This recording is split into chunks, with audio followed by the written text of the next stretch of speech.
There's a quiet distinction in the way an unforgettable woman moves through the world. It's not flashy, it's not loud, but it's deliberate. She doesn't just enter a room.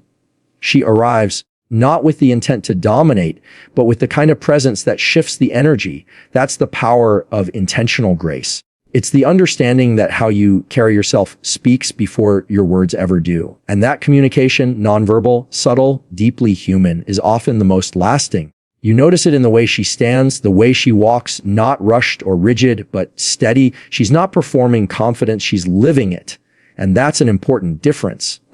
Because performance is dependent on who's watching. But presence is a choice you make with yourself. It's about being aligned, body, mind, and spirit. Not for show, but for integrity. Intentional grace doesn't mean she's never shaken. It means she's practiced. She's trained herself to respond rather than react. She doesn't lash out, over-explain, or shrink when misunderstood. Her movements are rooted in awareness of her body, her breath, and her impact. That kind of control isn't about suppression, it's about sovereignty. She owns herself in every space she enters. And that ownership is unforgettable. Now here's the deeper layer. This grace isn't innate. It's earned through trial, through heartbreak, through learning how to regulate emotions without becoming emotionally distant, through falling down and deciding to get back up with more softness, not less. You don't become elegant by accident. You become elegant by surviving chaos and refusing to let it define you. In a world obsessed with speed and noise, the woman who slows down, who chooses poise over panic, becomes magnetic. Because she's rare. She's not chasing attention. She's not addicted to proving. She knows that her energy teaches others how to treat her. So she protects it, she refines it. And in doing so, she creates space, not just for herself, but for others to rise with her.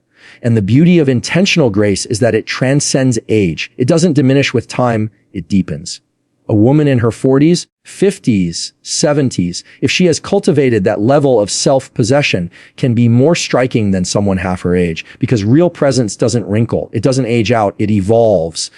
So ask yourself, how do you carry yourself when no one's watching, when there's nothing to gain? Because that's where grace is built. In private, in silence. In the smallest choices, repeated with care. You want to be unforgettable. Start with your energy. The way you walk, speak, breathe, and respond. It's telling your story. Make sure it reflects who you truly are, not just who the world expects you to be. In a culture that constantly rewards volume, talk more, post more, be seen more, there's something incredibly rare, almost radical, about a woman who chooses silence with intention. Not because she has nothing to say, but because she's secure enough to know she doesn't need to say it all. That kind of restraint, that kind of inner stillness creates space. And space is where power breathes. We tend to mistake silence for weakness or indifference or lack of intellect. But silence, when chosen, is none of those things. It's awareness, it's control, it's the ability to pause and choose your words instead of letting your words choose you. And that's unforgettable, because people can feel it when they're in the presence of someone who isn't trying to fill the air with noise or convince anyone of anything. Her presence is enough. Her silence is full, not empty. There's a feminine strength in listening with your whole body, in responding without rushing, in allowing another person to speak without immediately making it about you. A woman who values silence over noise doesn't interrupt to insert herself. She allows people to come to their own realizations. And in that space, trust is built. Respect is earned. And relationships deepen. It's not that she's distant. It's that she's grounded. She speaks when it's meaningful, not just convenient. Her words carry weight because they're not thrown around. You may not remember everything she says, but you remember how she says it. And more importantly, you remember how you felt in her silence. Seen, heard, respected. But here's what most people miss. Cultivating silence isn't easy. It takes emotional discipline. It takes maturity. It takes a willingness to sit with discomfort instead of reacting to it. And that's exactly why it's so rare. The woman who can pause before she speaks, who can hold tension without dissolving into it, she's not forgettable. She's unforgettable because her silence speaks louder than most people's shouting. That kind of silence is not passive. It's active. It's a decision to not be led by ego, to not rush to defend, to not speak just to fill space. It's the choice to be anchored in purpose over performance. And in that choice, she separates herself. She's not trying to be heard. She is heard precisely because she doesn't fight for attention. So the next time you feel the urge to speak, just to respond, just to assert, just to fill a pause, stop, breathe, ask yourself, does this come from clarity or insecurity? Because silence born of clarity is powerful. It doesn't chase approval. It doesn't beg to be understood. It simply stands and in doing so invites others to rise to its level. Sometimes the most unforgettable thing you can say is nothing at all. There's a quiet power in emotional self-regulation that often goes unnoticed until it's absent. A woman who has mastered the ability to feel deeply without being ruled by her emotions. She doesn't just stand out, she becomes magnetic. And it's not because she suppresses what she feels. It's because she's learned how to carry it with clarity. She knows how to let her emotions inform her, not control her. That difference, it changes everything. We live in a world that encourages emotional reactivity. Social media thrives on it. Conversations often spiral into debates fueled more by ego than truth.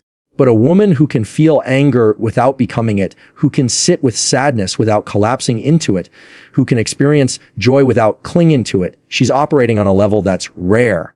And that level demands attention. This isn't about perfection. It's about maturity. It's about doing the hard internal work to understand where your emotional triggers come from and deciding every single day that those triggers don't get to drive the car. Emotional regulation is not suppression. It's refinement. It's knowing that not every thought deserves airtime and not every emotion needs an audience. And here's what's fascinating: when a woman regulates her emotions, she becomes a safe space, not just for others, but for herself. She doesn't make people responsible for fixing her, soothing her, or managing her moods. She doesn't offload her chaos onto others.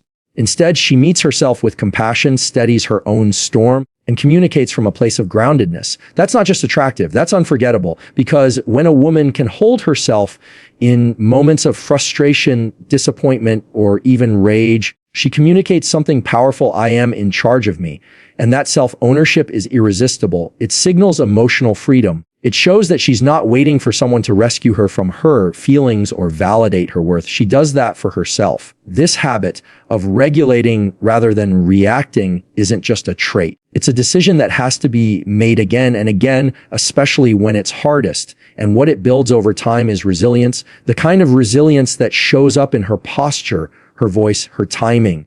She doesn't rush to defend herself, doesn't need to prove anything, because emotional maturity brings a kind of calm that can't be faked. So ask yourself, who are you in the heat of the moment? Who are you when disappointment shows up? When someone misunderstands you, when you feel overlooked? Do you spiral? Do you explode?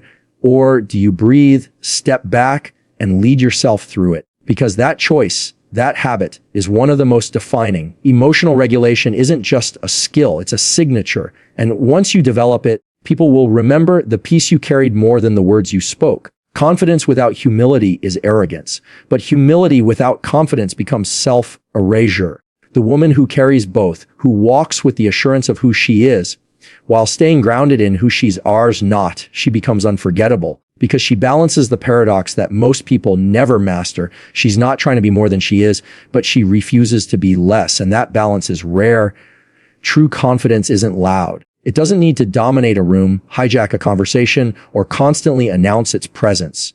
It simply is. It's steady. It's subtle. It's a posture, not a performance. And when you pair that kind of confidence with humility, you get a woman who is both secure and approachable, commanding and kind. She doesn't posture or pretend. She owns her flaws without apology and her strengths without shrinking. That's the kind of woman people remember. What's beautiful about this pairing is that humility keeps confidence honest. It keeps it from becoming inflated or disconnected from reality, and confidence protects humility from becoming weakness. So when a mature woman walks into a room and doesn't feel the need to compete, prove, or outshine, it's because she knows she already belongs there without needing validation. But she's also wise enough to listen, to learn, and to give space to others. That's not insecurity. That's emotional intelligence. Now, let's be clear, this isn't about being overly modest or downplaying your value. A lot of people confuse humility with invisibility.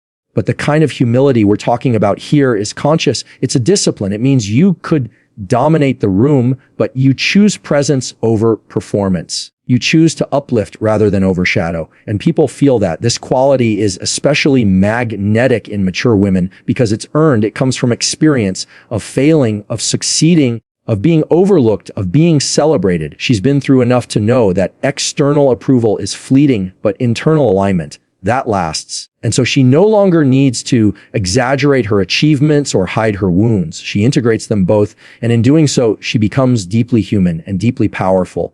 She might be the most capable woman in the room, but she never leads with ego. She lets her presence speak. And when she does speak, it's not to impress, it's to express. There's no hidden agenda, no performance, just clarity, confidence, and an open mind. That combination is not only rare, it's transformative. So if you want to be unforgettable, don't just work on building your confidence. Cultivate humility alongside it. Let them sharpen each other. Let them coexist. Because when you can walk in your worth without stepping on others, when you can know your value without announcing it, when you can shine without needing a spotlight, that's when people feel your presence long after you've left the room. There's something quietly captivating about a woman who doesn't chase validation, but lives rooted in purpose. She's not driven by applause, likes, or external praise because she's already made peace with herself. And that kind of woman isn't easy to forget.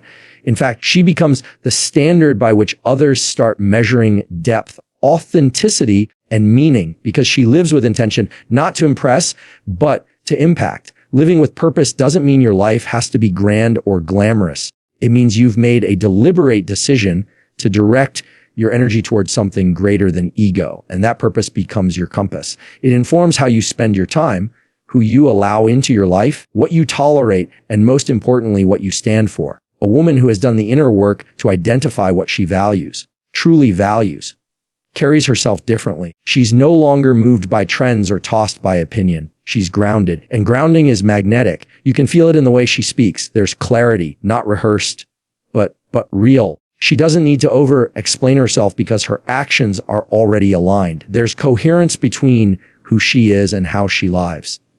And that alignment is what makes her powerful. She's not living reactively, constantly putting out emotional fires or following the crowd. She's intentional, thoughtful, purposeful. And that clarity, it creates trust. And people are drawn to her because they can feel the difference between someone who's chasing approval and someone who's chasing meaning. This kind of purpose isn't always flashy. Sometimes it's in how she shows up for her children. Sometimes it's in the way she mentors younger women, leads with integrity in the workplace, or quietly creates art that speaks louder than words. But no matter the form, the effect is same. She adds depth to the spaces she enters. She doesn't have to udo a lot to be remembered because her being speaks volumes. Purpose also gives her resilience because let's face it, life will test you. People will disappoint you. Dreams will shift. But a woman with purpose doesn't crumble when the applause fades or when things don't go her way. She adapts, but she doesn't abandon herself.